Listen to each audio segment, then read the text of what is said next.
Hi, my name is Rebecca. I'm 16 years old and I'm a junior in high school. And today I've been given the opportunity to speak about journaling.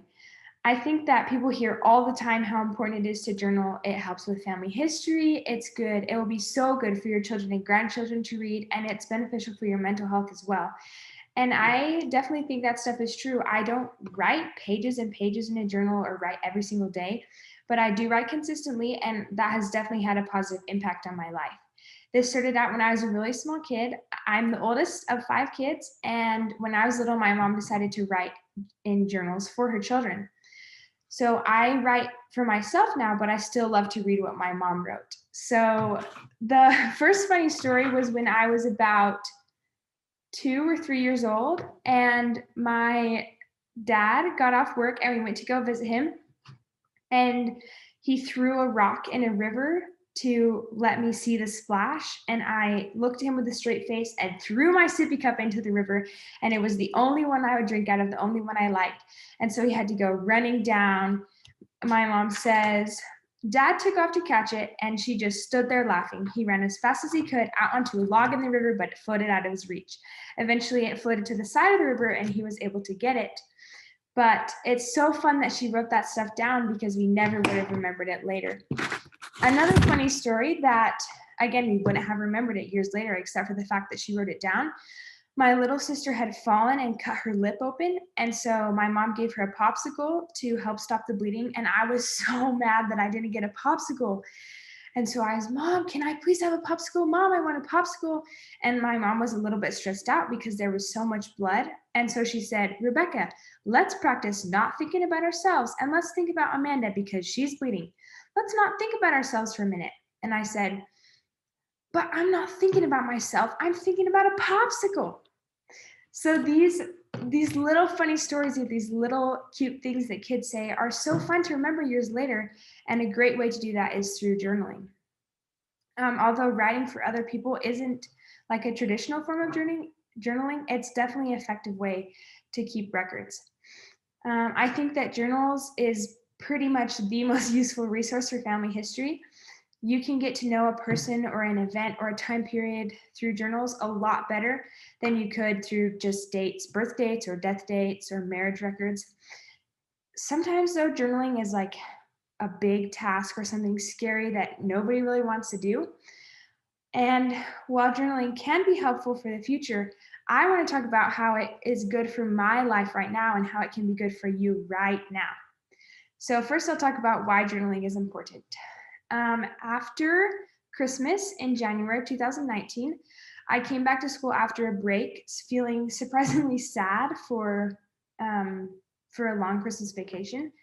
One of my best friends had just moved to Italy for 6 months, and she had only been gone for a few days, but I just felt so lonely. I had other friends, but she was the one who really understood me. And so I got to seminary at the end of the day, and seminary teachers give out these little paper journals. And I opened it to write down my scripture records or how I had done on reading scriptures. And the first thing I saw was Jesus Christ is our best friend. And I didn't think a lot about that when I had written it down, but the fact that I had taken the time to journal about what I learned in seminary gave me so much peace and comfort that day. The benefits of journaling might not always come that quickly, but I know that they will come. Studies have shown so many times that you remember things way better if you write them down. My family has debates about whether or not we had pizza for Thanksgiving dinner or who had the hiccups the most as a kid. And most of the time, we can just find the answer by looking in someone's journal. A lot of people also say that you should journal so future generations can read what your life was like. And it's definitely true that you can more fully understand a person through their journal than through their dates. My family and I like reading my mother's journal when she was our age because it's fun to see what her life was like compared to ours, or if she experienced struggles that we are experiencing and how she rose above them. And I definitely think that her journals were useful for the future and our journals will be useful for the future. But journaling is definitely critical to the present you. I am a pretty busy person, and a lot of times when I go to bed at night, I just can't fall asleep because I have so much stuff going around in my head. But even though I wouldn't consider myself a writer, just Putting pen to paper and journaling about my thoughts and feelings, no matter what they are, even if they're negative, just writing things out helps me calm down and feel so much better at night. The next thing I want to talk about is how to journal. A lot of times it seems like a huge, overwhelming task or something that's kind of boring. And I think the traditional way that people think of journaling is just like writing in a book every day, and that's good, but we live in a technology age. So why not use that to journal? Take advantage of these opportunities that are already part of your life. The dictionary definition of journal is a daily record as of occurrences, experiences, or observations. Social media totally fits into this category.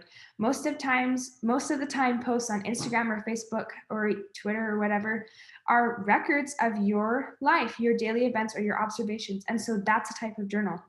There are plenty of services out there that will record your posts for you and organize them so that you can go back and look at them later. You could also keep a folder in your email or in the notes of your phone titled Journal, where you save important texts or emails that are like a snapshot of your life right now. Also, there are so many paper journaling opportunities that are given to you regularly. So here is all of the journals that I have gotten from elementary school teachers or church leaders or parents or friends and family. Pretty much every elementary school teacher or junior high or high school English teacher I've had has given me some sort of journal. And just because a teacher makes you write doesn't mean it can't be meaningful. Take advantage of the opportunities that you have.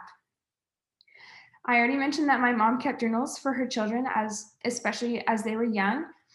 She wrote down funny stories, milestones we had, and expressed her love as only a mother can.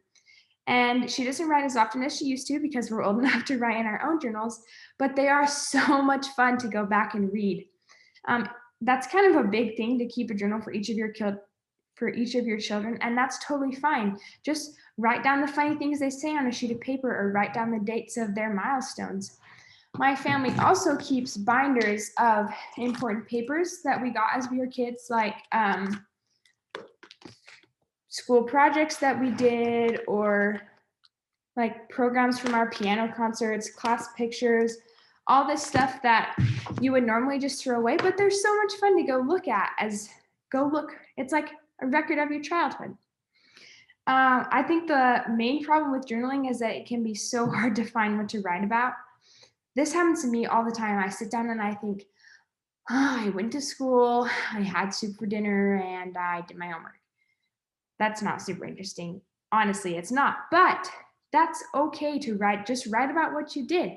This stuff is what's fun to read later, to know what your life was like when you were a kid. If you really feel like you have nothing to write about, gratitude is a great thing to record in journals. Lots of studies have shown that consistently recording things you're grateful for rewire your brain to look for the positive. And I have noticed this in my life.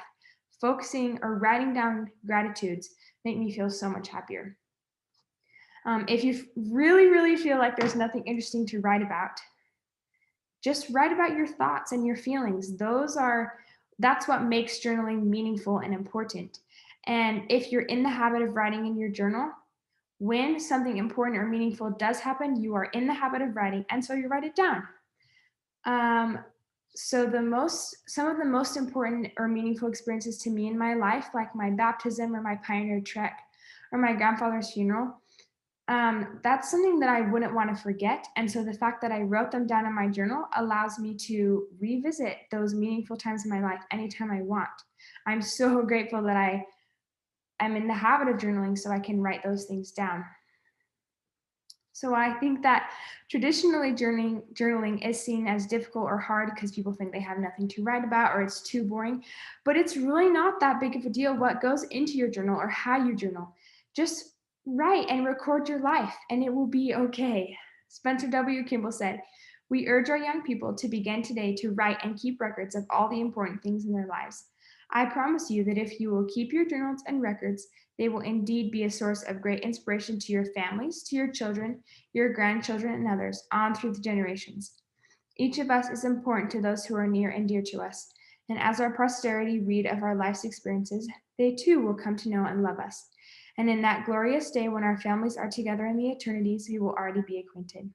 I promise that if you journal, you won't regret it. It's totally worth it. And I'm glad I could share this with you. Thank you.